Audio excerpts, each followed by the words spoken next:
সোমবার দোল পূর্ণিমা, সেদিন বসন্ত উৎসব ঘিরে মেতে উঠবেন সাধারণ মানুষ। তার আগে শনিবার রায়গঞ্জ শহরের বিভিন্ন প্রান্তে অনুষ্ঠিত হলো বসন্ত উৎসব। এদিন রায়গঞ্জের শিশু কল্যাণ প্রাথমিক বিদ্যালয়ে এই বসন্ত উৎসবের আয়োজন করা হয়। বিদ্যালয় প্রাঙ্গণে এই অনুষ্ঠান ঘিরে সকাল থেকেই ছিল সাজো সাজো রব। নাচে গানে একে অপরকে আবিরের রঙে রাঙিয়ে মেতে ওঠে কচি কাচারা। ভারপ্রাপ্ত প্রধান শিক্ষক প্রবাল সাহা জানিয়েছেন, পঠন পাঠনের পাশাপাশি পড়ুয়াদের সংস্কৃতি মনস্ক করে তুলতেই এই বিশেষ আয়োজন। সকলকে বসন্ত উৎসবের শুভেচ্ছা জানিয়েছেন তিনি।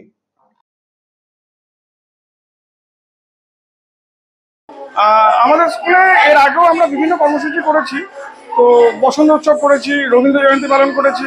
তো বসন্ত উৎসবটা যদিও সরকারি নির্দেশিকা নেই, তবুও বিভিন্ন স্কুলে পালিত হয়, তারই অঙ্গ হিসেবে আমার স্কুলে পালিত হচ্ছে।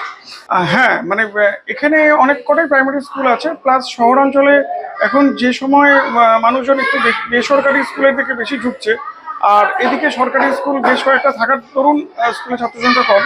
কিন্তু তারপরেও আমার মনে হয়েছে যে এই ধরনের অনুষ্ঠানগুলো করলে একদিকে ছাত্রছাত্রীদের মধ্যে যেরকম পড়াশোনার পাশাপাশি সাংস্কৃতিক দিকে উৎসাহ বাড়বে, অপরদিকে যারা অভিভাবিকা যারা আছে তারা অন্ততপক্ষে বাচ্চাদেরকে আমার স্কুলের দিকে পাঠাতে একটু আগ্রহ অনুভব করবে।